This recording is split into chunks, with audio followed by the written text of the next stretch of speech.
Moving on to the third way, take notice.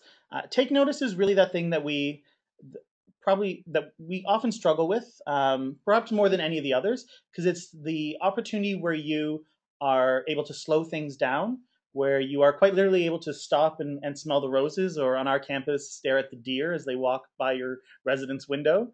Um, it's finding time to enjoy the experiences that are around you. So sitting down and enjoying a meal rather than grabbing a slice of pizza and running to your next class. Um, taking a nature walk. But it's also not. It's also about observing the things that are happening within you. So that piece around reflection, and we talk a lot about reflection in our professional roles. And sometimes we don't carve out the time to do it. So journaling or blogging, or if you're super cool and you're able to vlog, video blog, those are great ways of taking notice. For me, it's often well, there's two times. One is as I'm settling into bed, I'm kind of reflecting on my day, what went well, how things went. The other is the next morning when I'm in the shower, but you don't need that mental image. But wherever you can carve out the time to take notice of what you're feeling, what you're experiencing, there's a lot of value to that. And it'll help you in navigating and recognizing that stress response and all those other responses that Davika was talking about earlier. So taking notice is one of those things that's challenging to do via webinar. Um, Normally what we do, if you were to do this on your campus, we actually we give out treasure maps to things on campus that people likely haven't seen, so they can go out and explore and really appreciate the things that are around them. We also will take them on tours and show them some of our favorite places. We'll point out those things that they've walked by a million times but never actually stopped to appreciate. We'll also do our version of the Pepsi Challenge, where we'll give out several different brands of Oreo and have people try them, not as a means of figuring out which one they like better, or sorry, not as a means of figuring out which brand is which, but as a way of thinking, appreciating their senses and which one smells better, which one has the right crispiness or the gooiness, which one is sweeter, why do you like it, and being able to even just reflect on those experiences is a way of finding time to take notice every day.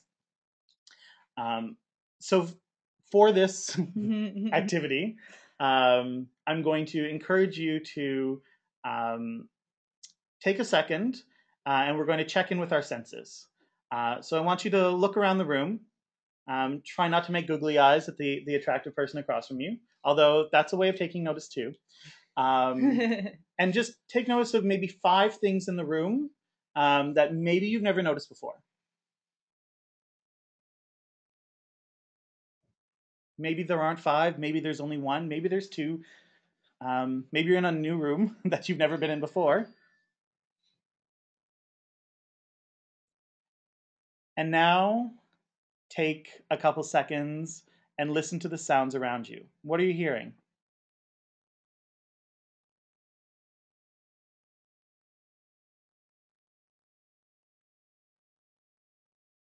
I instinctively held my breath when that happened, as I think everyone in the room with me did.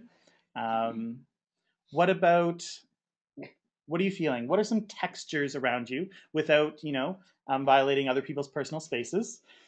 What are some of the textures around you that you maybe don't appreciate, or maybe that you take for granted? Sarah is wearing some faux fur, and there are a few people with permission feeling this up.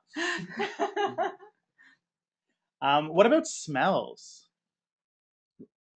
Pesto. We've definitely identified pesto in this room. But what are the things that you smell, and when was the last time that you walked somewhere and were taking notice of the smells that were around you, without you walking into a home and there being hit with the wave of someone's home cooking. And I'm not going to ask you to lick anything. So taste is one that you're going to have to do on your own when you leave here. Maybe go and have a nice healthy snack or dinner, and really kind of savor that taste.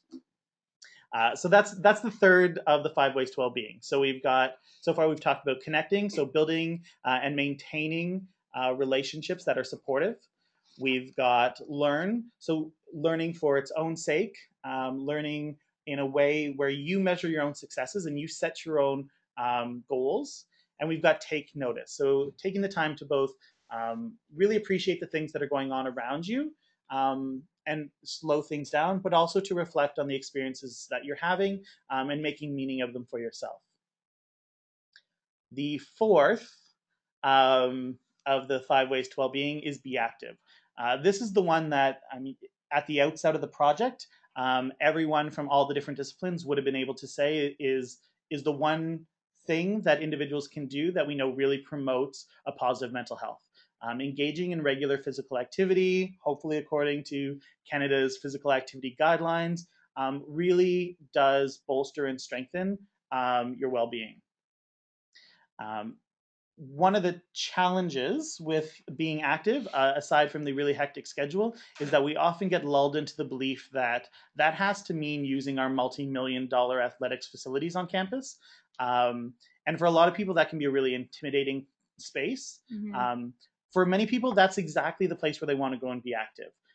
For me, I tend to find other ways, taking a bike out from, around campus, going for walks with colleagues over lunch, having a little dance party in my office. What's that you say? Dance party? All right, let's dance as a group. So here's that point where I'm going to ask you to potentially embarrass yourself in front of some colleagues, but do so in a fun way. So if you could stand up, you're going to want to make sure that you've got some volume going on. You're going to need a little bit of space as well. Spread out, boys. And we're going to load this up. And it's okay to look ridiculous. Like, I can't say that enough, because if you do this correctly, you're going to look ridiculous. In fact, if you do it correctly, you probably look more ridiculous than if you're flailing about like I will be. So let's together take a few minutes to be active, a little double dream hands style.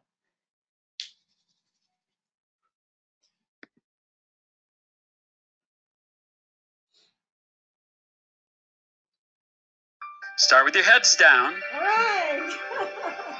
Now look up slowly. Bring your arms up and bring them down.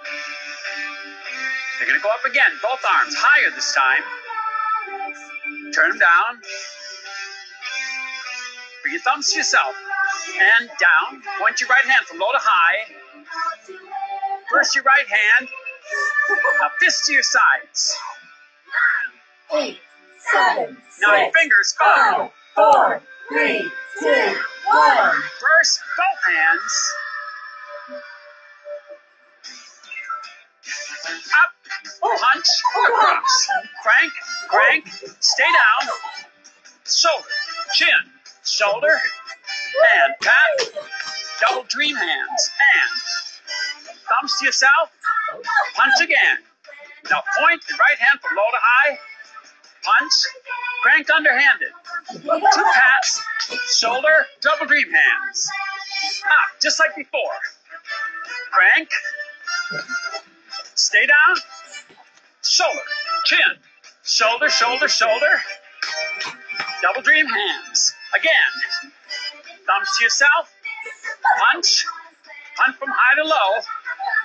Punch, and crank underhanded.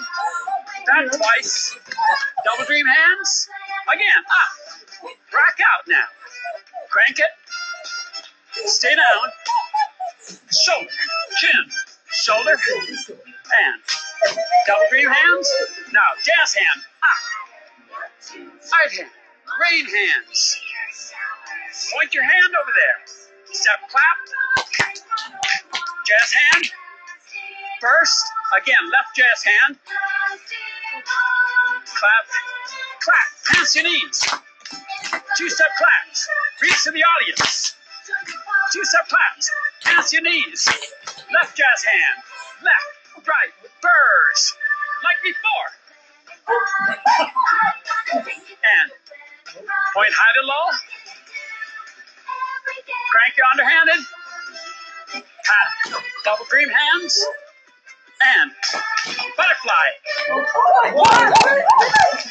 Double dream hands. Freestyle. Make a tight group. Wow, look at this.